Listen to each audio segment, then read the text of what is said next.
the campus of IMG Academy in Sarasota.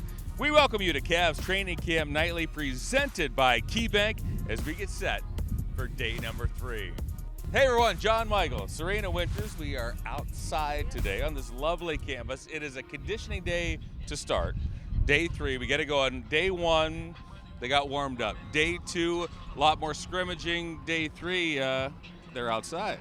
Hey, Larry Nance Jr. said to us yesterday, summer ended today. Well, if anything, that certainly continued. They're behind us. They've got their weighted vests on, getting the conditioning in today. And John, yeah, we're outside. Where are your shades, man? Where are the sunglasses? You didn't get the sunglasses memo. Is the squinting getting to you? I Is mean, that what's going on? listen. I'm just saying. I got the memo. Yeah, you did indeed. Yeah. You always look fantastic. As for me, not so much. Darius Garland, yes, always looking good.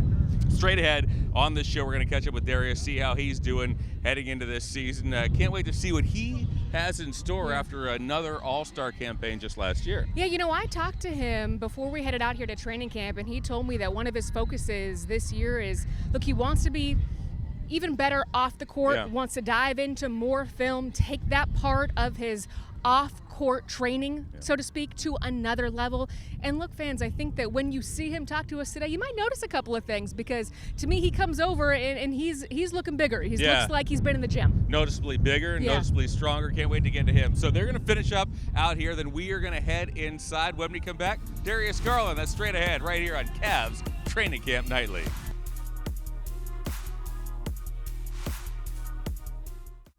Cavs Training Camp Nightly is presented by KeyBank. For every financial need, KeyBank will meet you in the moment. KeyBank opens doors. And we brought things inside, and look who joins us here. It is Darius Garland in a good mood after being outside and conditioning earlier today. How you doing? I'm good. How are you guys? Good. How you feeling? That's the big question. I'm feeling good. Back on the court, back moving around with the guys. Everything's good. Kobe Altman said that, I guess if there's a silver lining to the injury, it allowed you to bulk up a little bit over the summer. Take us through what the summer was like for you. Yeah. Well, surgery, of course. Right. And then I was in a cast for like 3 to 4 weeks. So I was on bed rest for that time. Mm-hmm. And then as soon as I got in the boot, I started getting in the weight room, putting some pounds on a little bit, added some muscle, and immediately started getting on the court. And now I'm here, striving every day, getting some conditioning in, as we did today, and getting his toe right. Take the fans through a little bit. You said you did some conditioning today. We were obviously out there on the track at first, but day 3 was a little different than day 2 and much different from day 1, right? Yeah, for sure. Today we had the weighted vest on today, 20-pound weighted vest. And just doing 10 walks around the lap, and just had to work on our pace and working on our breathing techniques, and some teamwork as well. It was 3 guys to a group, so had some communication going on, some breathing techniques, and some good conditioning. You said to me the other day, one of the slogans that you might think you would have for this team is something along the lines of hard work beats out talent, right? Yeah. And it beats out talent when talent doesn't work hard. Right. What does that mean to you with this group? We're a super talented group, and even though we're talented, we still got to work hard at the little things that we do, and we're starting that now, so we can work a little bit harder towards the end of the season and where we really need to get to be, and I think it's gonna stay with us, I believe, because all of us like to work hard, especially individually. So bringing all that talent individually and putting it all together as a team, I think is going to overcome a lot of hard workers. What is something that you were able to put into your game this summer, whether that was from the mental side, film side, whatever it is? What is that one thing that you feel like you were able to take it to a different level? I watched a lot of film this summer. Mm-hmm. Yeah, mentally. I wasn't able to be physically on the court as much as I wanted to, so take a mental toll and really just dived into film over the last couple playoff appearances. I watched a lot of Steph Curry this summer, from his first couple playoff appearances until like his MVP and championship appearance. So trying to see the difference between what he was doing in that and Yeah, a lot of mental reps this summer for sure. What'd you learn from that? He was super aggressive. Steph was super aggressive when I was watching. Early on in his first couple appearances, he was more passive. He was trying to get everybody involved a lot more. Then when he started feeling himself a little bit, the MVP status, he was really getting to it. So just showing the different sides of his aggressiveness. DG, what are your takeaways from the season? I mean, you come back here, get selected to the All-Star game the second time. Brilliant regular season. Obviously, the injury impeded what everybody, not just you, what everybody was doing in the postseason. But when you look back and you want to take things to carry over into this season, where do you start when you look back at what this team accomplished and you personally accomplished last year? Playing with that joy. Yeah. I mean, everyone says this is a kid's game, and I mean, we do it at a high level and get paid a lot of money to do it. So having fun with it means a lot to us. Yeah. It's a super long season, 82 games. It's no joke, plus the playoffs. So just having fun with it, having fun with the guys, doing little things like this on the track for conditioning. Yeah. We had a dinner last night that was super cool. We have trivia night and talent shows after film. So, I mean, just having little stuff like that is super cool. Just get some laughs and just have everybody around. It still was wild to me that even last year you were the most tenured Cleveland Cavalier. Wild. I mean, coming into this, have things changed for you in terms of, I don't know, leadership or just voice or how things have, I mean, you're still a super young guy, right? But you're the guy who's been there the longest. Now, how have things evolved for you over the last couple of seasons? I'm getting old, man. Stop. Yeah. No, yeah, of course my voice is definitely getting heard a little bit more. Yeah. Do you feel the need to assert yourself more nowadays or not necessarily? Has that changed in any way? That hasn't changed. Yeah. I mean, I still like to be around. I like to be around everyone. But yeah, just my leadership has changed a little bit. Got to be more vocal. Got to tell guys where they need to be. I got a couple of rooks this year, so I'm getting older. That's all I can say. So wait, did you just say talent show? Yeah. Stuff? Okay, come on, bring us inside a little bit. Who was standing out at the talent show stuff? Naquan was 50 Cent last night. Naquan was 50 Cent last night. That was a good one. That was a good one. He actually won a talent show last night. He was old 50 Old 50 Cent. Cent. Yeah, like Okay. bulletproof vest. Yes. Yeah, Richard chains. Ty Tryon album? Yeah. Yes. So that was cool. The Aussies, Tyrese Proctor and Luke, they came out doing like some TikTok dances. That was hilarious. The other rook, Jalen Tyson, which he doesn't think he's a rookie. He's still a rookie to the first game. He did Fantasia but didn't know the lyrics. So he got booed off the stage. Yeah, so it was. Tyson was the loser. Is what Yeah, you're he was saying. the loser Tomlin of the- winner, Tyson loser. Yeah, Tomlin So, winner. right. Yeah, so it was a good night last night. It was super fun. Hey, as we come into this season, goals always, that question gets asked a lot during the offseason. What are your goals? Obviously now it's to win a title, right? But I mean, this team, you've been with this team now, again, being the longest tenured Cav, ups and downs, right? Different phases, different levels. You're competing for a title. Right now, what does that mean? How do things change when expectations are at the pinnacle like that? Yeah, you got a target on your back. Yeah. Definitely coming from number one in the East, having the best record in the league, 3 All-Stars. I mean, you got a real target on your back now. So everybody really you should expect the other opponent to play their best basketball against you every night, and that's why we really have to come with it every night as well. We got to be on our P's and Q's and come out like we want it, like we're a championship team. And we got to have the attitude every night. It doesn't matter who we're playing, what number of game it is. We got to go out there and act like we're winning champs. You've got a couple new faces on this roster. Give me one thing that stands out about a new face on this roster. Is Larry new? No. No. Okay, just making sure. But you can talk about him. We'd enjoy that, actually. I mean, Larry, that's my dog. That's my locker mate. That's my boy. TB, Thomas Bryant, brings a lot of energy. He has a lot of energy. A lot. I've noticed. Yeah, a lot of energy. So, Very much so. we love that. We love that. He's always using his voice. He's always the loudest one in the gym. So that's super cool. We really need that.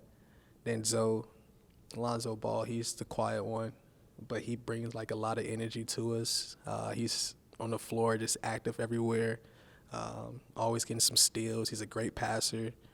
But Zoe gonna do his own thing. Zoe is Zoe. He just be chilling. Yeah. I also love we asked him for one thing and he gave us something on everybody. Yeah. That's a He's true just leader a right there. giving individual. He is. I am a giving guy. DG. Always good seeing you, my friend. Looking forward to another great season. Of course. All right, Sam Merrill, straight ahead. Stick with us.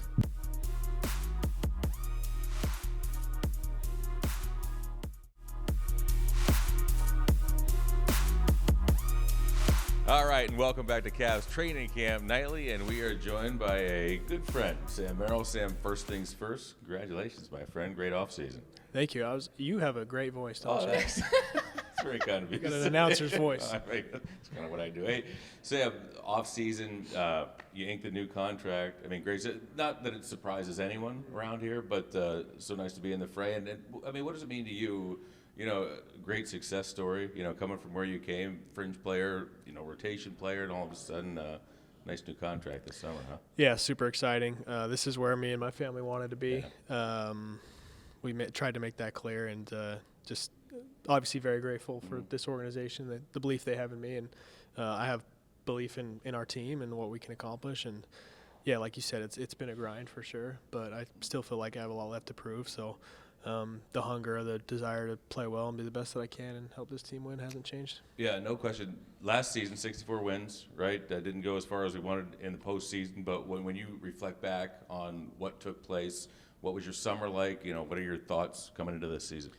Yeah, I mean, there was a lot of good. Mm-hmm. I mean, obviously no one's happy with how it ended, but I do think like we know we're capable, right, of getting to that next level and going all the way. So, the message was pretty clear to every player. I can't remember in our group chat, someone, might have been Max or Don or Tristan or someone said something along the lines of like, hey, all summer your focus has to be like, what do I have to do, whether it's an extra rep or whatever to get to that next level as an individual player. And I feel like from what we've seen so far, it feels like everyone has gotten better, and that should help us. Is that something unique, like you mentioned, the group chats and talking about that during the off season to this team? Do you think that you guys are able to have that connection heading into this year? Yeah, I think it's really important. Like, there's a group of us that have now played together for, obviously the main four have been together for 3 years now, and a few of us have been along for the ride for a couple years as well. So having camaraderie, and we say this all the time, like there's just a lot of really good dudes, competitive, but like there's no ego, there's not a lot of selfishness going on, like guys that care about each other and want to win, and because of that we're able to communicate well and get our messages across. Hey, you say there's no ego, but you guys are playing baseball out there today or out in the track. Was there no ego out there on the baseball field either? I think after, Don was one of the first guys to take BP, and he hit it okay. I actually wasn't going to hit, and then I got egged on to do it. And then after I hit, I think Don felt like he needed to go back and try again. And he did hit a couple out, so it was good for him. But I'm not really a power hitter. I'm more just singles and doubles. Being a multi-sport athlete, these have to be your kind of practices, right? Like you got to be like, this is my thing. Some guys play only basketball is what I'm trying to say, and that's not the case with you. Yeah, it's fun to put the glove back on and throw it, or throw a football around. I actually played not real baseball, but I did throw the ball a little bit this summer with my buddies. Got back into it, which was kind of fun. Yeah, it's sometimes it's nice to get away, and it is funny to see some guys try and play other sports. Like these are the top percent basketball players, and it's like they've never even. It's some of these guys' swings are pretty bad. These days have become normal under Kenny Atkinson, and Kenny is a coach who unquestionably, every time he talks to us, Serena, believes in this guy immensely. What does it mean to you, Sam, to know that you have a coach that has your back, trusts you and he considers you obviously not just a three-point shooter. I mean, so much more of a complete basketball player that you are. What has that meant to you since you started working under Kenny last season?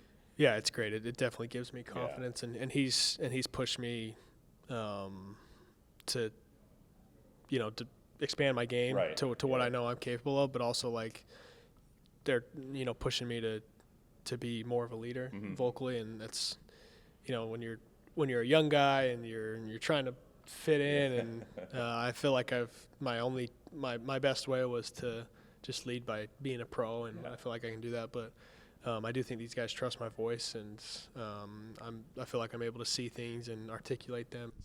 So that's something that I'm going to try and do even more this season. I'm curious, does that come naturally to you, or is that something you actually have to think about and work at to shift? I guess, I mean, you're not a young guy anymore, right? I mean, you're getting into that, not later stage of your career, but you're certainly a veteran, no question about that.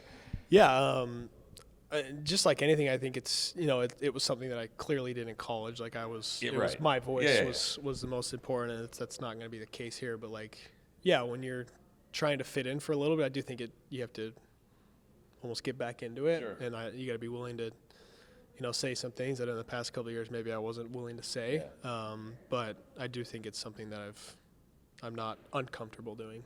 Speaking of you being one of the best shooters on this team and one of the best in the league, what have you made about some of the offensive tweaks that Kenny is making from a shooter's perspective? What excites you about that?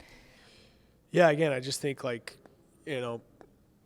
every team talks about playing faster going into the season, but I do think trying to play even faster than we have, I think is going to be good for us.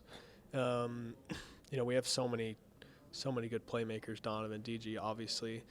We know we have a good feel for what Evan's going to be for us this year, and then bringing in a guy like Lonzo as well, who's always finding guys, and like you said, some of the technical tweaks that we're probably going to make, I think I'm excited about where we're hopefully going to be offensively. Larry stopped by the show yesterday. I asked him if there was a player that he was most excited to play with. Yours was the first name out of his mouth, and he said, look, he's just such a great cutter, right? And he's looking forward to being able to use his on-court vision to help find you, and just with how well you move off the ball as well. What does that mean to you? He's coming in here and you're the first name out of his mouth. Yeah, I mean, Larry's my guy. Larry and Pete are two of my favorite people in the world, and he's a guy I'm also very excited to play with. He's a different player than Tristan, but I think I was able to find a lot of success with Tristan a couple of years ago, just playing through him and, handoff actions and, throw and chase and going back and then cutting as well. And he's obviously a very good passer, and he has the ability to shoot and put pressure on the rim, so that makes life easy for guys.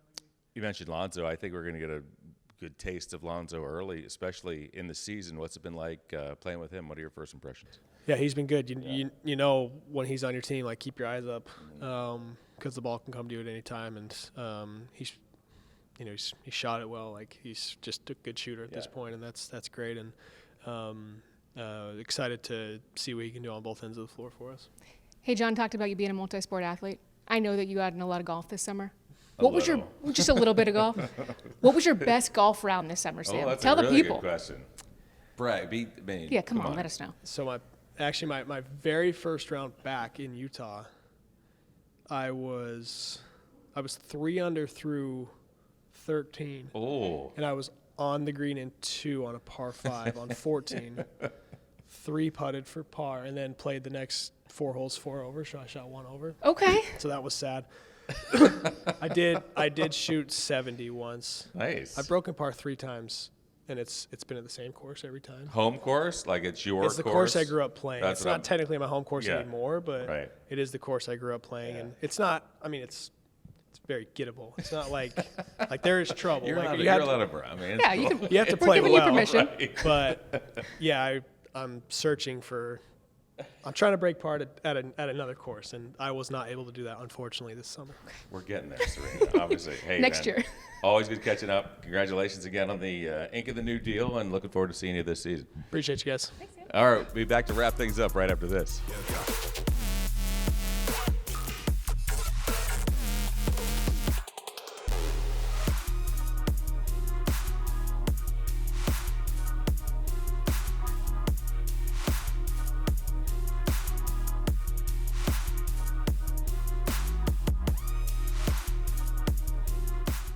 Cavs Training Camp Nightly is presented by KeyBank. For every financial need, KeyBank will meet you in the moment.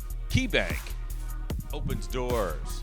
John and Serena back here with you to wrap things up. The guys go from outside. They bring it in here. Darius and Sammy Merrill visit with us today. First of all, I have to say that ending the show right here in a nice. Air-conditioned hotel. Nice. As much as it was great to be outside, I was very glad that it was not us wearing the 20-pound weighted vest. A little steamy out there today. A little bit. Yeah, we learned also about different talents from these guys today, right? If you want to call it that, I would just say I wish I was a fly on the wall to watch that talent. Yeah. It sounded like it was a great thing to watch from afar. I'm not sure I would have wanted to be a part of that. No, I wouldn't have either.